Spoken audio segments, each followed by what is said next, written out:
अस्सलाम वालेकुम दोस्तों, कैसे हो? मुझे उम्मीद है कि आप सब सही होंगे। आज जो हम बात करने वाले हैं काफ़ी ज़्यादा इंपॉर्टेंट निकल कर अपडेट आ रही है कुवैत से। अगर आप कुवैत के अंदर रहते हैं तो आपके लिए ज़रूरी है। बिना देरी के वीडियो शुरू करते हैं। चैनल को पहली बार देख रहे हैं, सब्सक्राइब करें। सबसे पहले हम आपको बताना चाहेंगे कुवैत के अंदर अभी जैसे कि आपको मालूम है जो छूट का ऐलान किया गया है, तकरीबन रोज़ाना के 1000 से ज़्यादा लोग जो है मिनिस्ट्री विजिट करते हैं और अपना इकामा वगैरह लगाने के लिए फिर जाने के लिए जो भी है वो कार्रवाई वगैरह करवाते हैं। इस तरीके से अब आने वाले वक्त में जितना टाइम नज़दीक आ रहा है तो ये जो संख्या 1000 से डेली की वो बढ़ रही है। तो अगर आप भी इस तरीके से इलीगल हैं कुवैत के अंदर तो अभी फ़ायदा ले सकते हैं, क्योंकि अब ज़्यादा समय नहीं है। इस चीज़ का ध्यान रखिएगा। चाहे आप किसी भी कंट्री के हैं, कुवैत के अंदर रहते हैं तो इस चीज़ का फ़ायदा ज़रूर ले सकते हैं। आप बात कर लेते हैं यहाँ पे अगली खबर की तरफ। जो अगली खबर आ रही है निकल के आने वाले वक्त में, जैसे कि आपको मालूम है चेकिंग वगैरह अभी भी चल रहा है। तो अभी फिलहाल में लगभग 10 से 12 लोगों को पकड़ा गया है जो कि बिना लाइसेंस की गाड़ी घोड़ा चला रहे थे।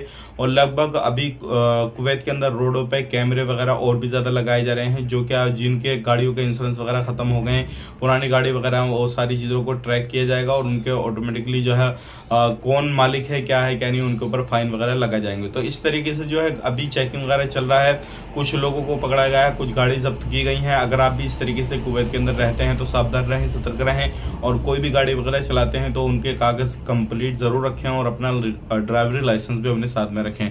बात कर लेते हैं यहाँ पे, जैसे कि मैंने आपको बताया था एक अभी वीडियो वायरल हुआ था काफ़ी ज़्यादा सोशल मीडिया पे, जो कि मस्जिद से जूते चुराने की खबर आ रही थी, लेकिन उस बंदे को पकड़ा गया है। पकड़ने के बाद में पता ये लगा है कि वो बंदा मिस्र का था। अब उसके ऊपर कानूनी कार्रवाई की जाएगी, फिंगर किया जाएगा और जो भी है फाइन वगैरह जुर्माना वगैरह लगाकर उसके देश भेजा जाएगा हमेशा के लिए ब्लैक लिस्ट करके। तो ध्यान रखिएगा, अगर आप कोई भी गलत एक्टिविटी वगैरह कुवैत के अंदर कर रहे हैं कहीं पर भी किसी भी तरीके से, तो ऐसा नहीं है कि कुवैत काफ़ी बड़ी कंट्री है तो आप छुप जाएंगे या मिल नहीं पाएंगे। तो ध्यान रखिएगा, अगर आपका वीडियो बन गया सोशल मीडिया पर डाल दिया गया तो तुरंत आपको जो है पकड़ा जाएगा, ट्रैक किया जाएगा। आप किस एरिया में रहते हैं वो सारी चीज़ें छानबीन करके तुरंत आपको गिरफ्तार किया जाएगा। तो इस चीज़ का खास करके ध्यान दें। कोई भी गलत एक्टिविटी कुवैत के अंदर करने से पहले इन चीज़ों पे ध्यान दें कि आप वहाँ पे बच नहीं पाएंगे अगर गलत एक्टिविटी करेंगे। अब बात कर लेते हैं जो लोग कुवैत के अंदर रहते हैं।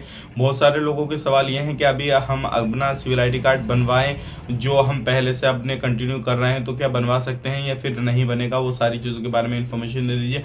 तो मैं आपको बताना चाहूँगा, बिल्कुल अगर आप अपना सिविल ID कार्ड रिन्यूअल कराना चाहते हैं तो करा सकते हैं, ज़्यादा समय नहीं लगेगा। लेकिन आपके सिविल ID कार्ड में थोड़ा वक्त रहे तभी आप अप्लाई कर दें, क्योंकि बाद में जब लास्ट टाइम पे अप्लाई करेंगे तो हो सकता है फिर आपके ऊपर कुछ फाइन वगैरह लगा दिया जाए या फिर किसी भी तरीके से आप जितने दिन इलीगल तरीके से सिविल ID कार्ड आपका एक्सपायर हो जाए उसके बाद में अप्लाई करेंगे तो फिर आपको परेशानी का सामना करना पड़ सकता है।